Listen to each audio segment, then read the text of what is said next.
என் அன்பு குழந்தையே, உனக்கான நல்ல விஷயங்களை செய்து கொடுப்பதற்காகவே உன் தாயானவள் இன்று உன்னை தேடி வந்திருக்கின்றேன். உன்னுடைய மனதில் இருக்கின்ற ஒரு முக்கியமான சந்தேகத்திற்கு இன்று முற்றுப்புள்ளி வைக்கத்தான் உன் தாயானவள் நான் இன்று ஓடோடி வந்திருக்கிறேன்.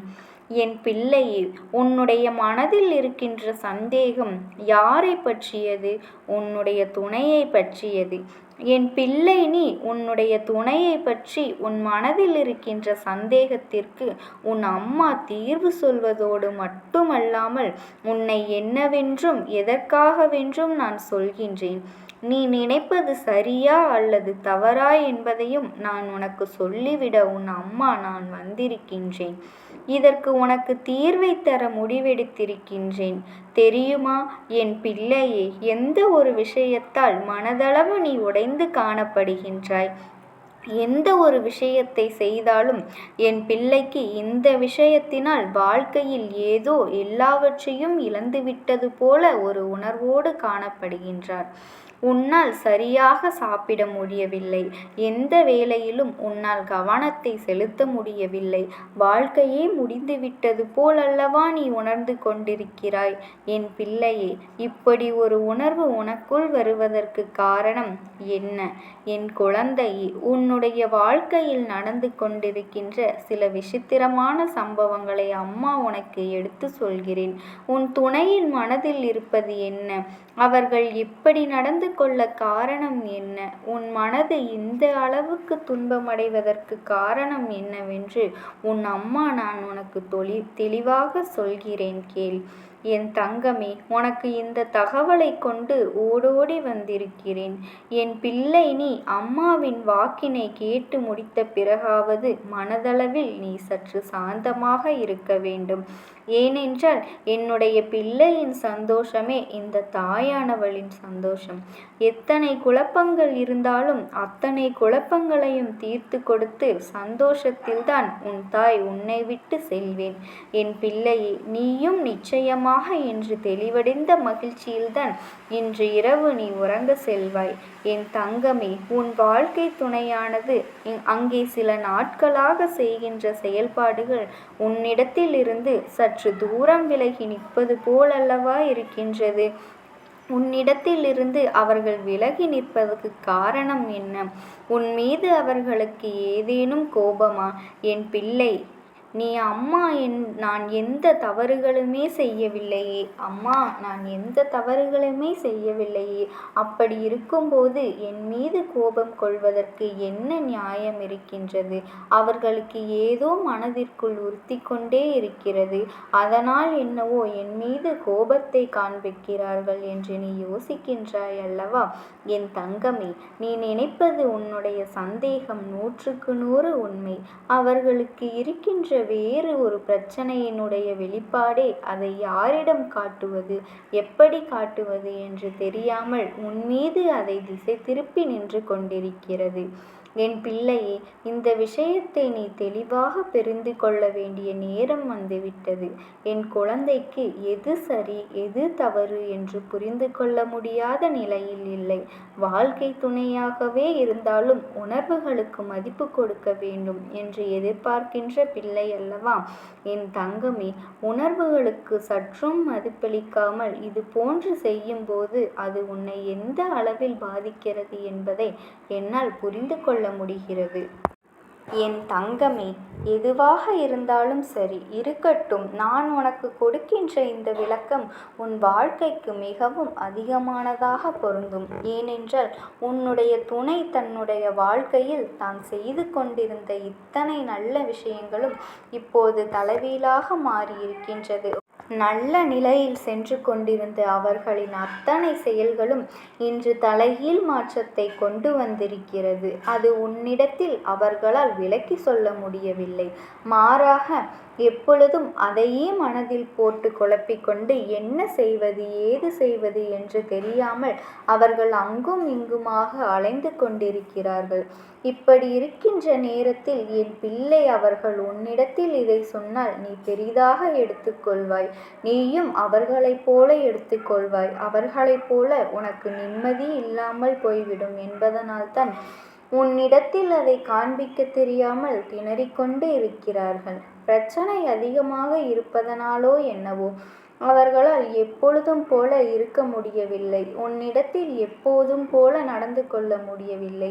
காரணத்தை கேட்டால் சொல்லிவிடவும் தெரியவில்லை. என் தங்கமே, இதனால் இப்போது என்ன செய்வதென்று அறியாமல் எல்லா விஷயங்களிலும் அவர்களின் மாறிவிட்டது என்று நீ நினைத்து கொண்டிருக்கிறாய். ஆனால் தங்கமே, நீ நினைக்கலாம், அம்மா, இது எல்லாமே நானே தினமும் கண்டு கொண்டிருக்கிறேன். இதற்கெல்லாம் பதில் தெரியாமல் நான் விழிப்பிதுங்கிதான் நின்று கொண்டிருக்கிறேன். நீ எனக்கு பதிலை கொடுத்தாயே என்று என் பிள்ளை நீ கேட்பாயானால், என் தங்கமே, அதற்குதான் இன்று உன் அம்மா உனக்கு பதிலை தருவதற்கு வந்திருக்கிறேன்.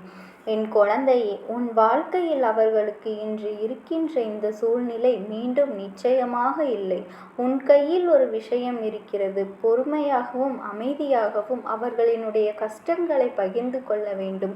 அதற்கு நீ அவர்களை அமைதிப்படுத்தி அவர்களிடம் மனதில் என்ன இருக்கின்றது, என்ன பிரச்சனை இப்போது நடந்து கொண்டிருக்கிறது என்பதனை நீ பொறுமையாக கேட்டு அவர்களுக்கு ஆறுதலை கொடுக்க வேண்டும்.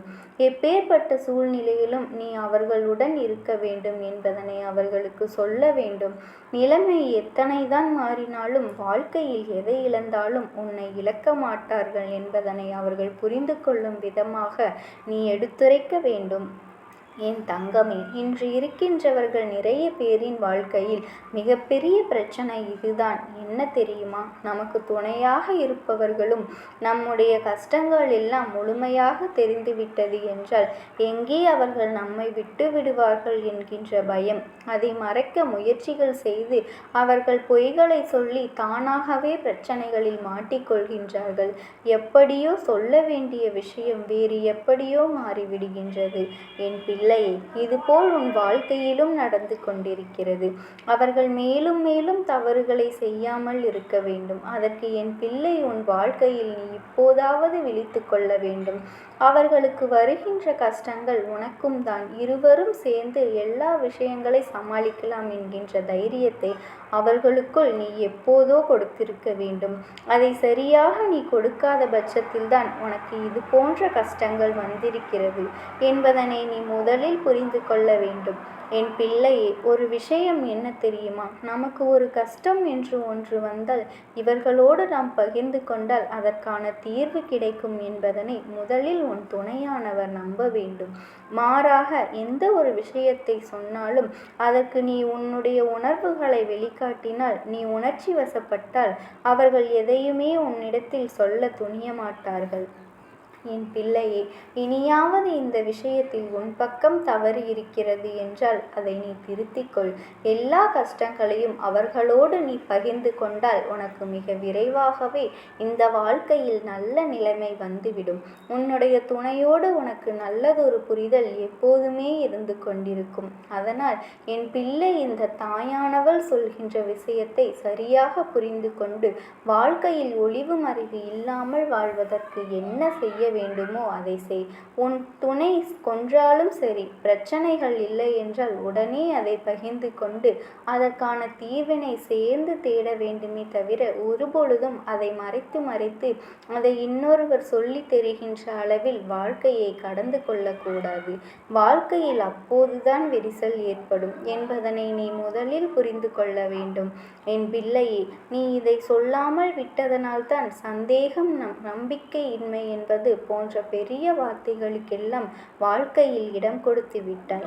என் தங்கமே, வாழ்க்கையில் நீ நினைத்து வாழ்க்கையில் வரக்கூடாத ஒரு விஷயம் என்றால் அது சந்தேகம்தான். இனிமேலாவது அந்த வார்த்தைக்கு உங்கள் வாழ்க்கையில் இடம் கொடுக்காமல் வாழ். இனிமேலாவது சரியான நேரத்தில் சரியான விஷயங்களை செய்து வாழ்க்கை துணையில் மனதில் இருப்பதை சரியாக புரிந்து கொள்ள உணர்ந்து கொள்ள முயற்சி செய். அதற்கு உன் தாயானவள் எப்போதுமே நான் துணை இருப்பேன். நீ அவர்களுடைய மனதை கஷ்டப்படுத்தாமல் அவர்களுக்குள் இருக்கும் வழிகளை புரிந்து கொண்டாலே போதும். அத்தனை பிரச்சனைகளும் எந்த ஒரு சங்கடமும் இல்லாமல் வாழ்க்கையில் பிரச்சனைகளே வராது. இல்லற வாழ்விலும் எந்த பிரச்சனைகளும் வராமல் என் பிள்ளை நீதான் உணர்ந்து கொண்டு அவரோடு அனுசரித்து செல்ல வேண்டும். என் தங்கமே, உன்னால் தீர்க்க முடியாத பிரச்சனை என்று எதுவுமே இல்லை. வாழ்க்கையில் ஒளிவு மறைவு இல்லாமல் வாழ்வதற்கு என்ன செய்ய வேண்டுமோ அதை மட்டும் செய்.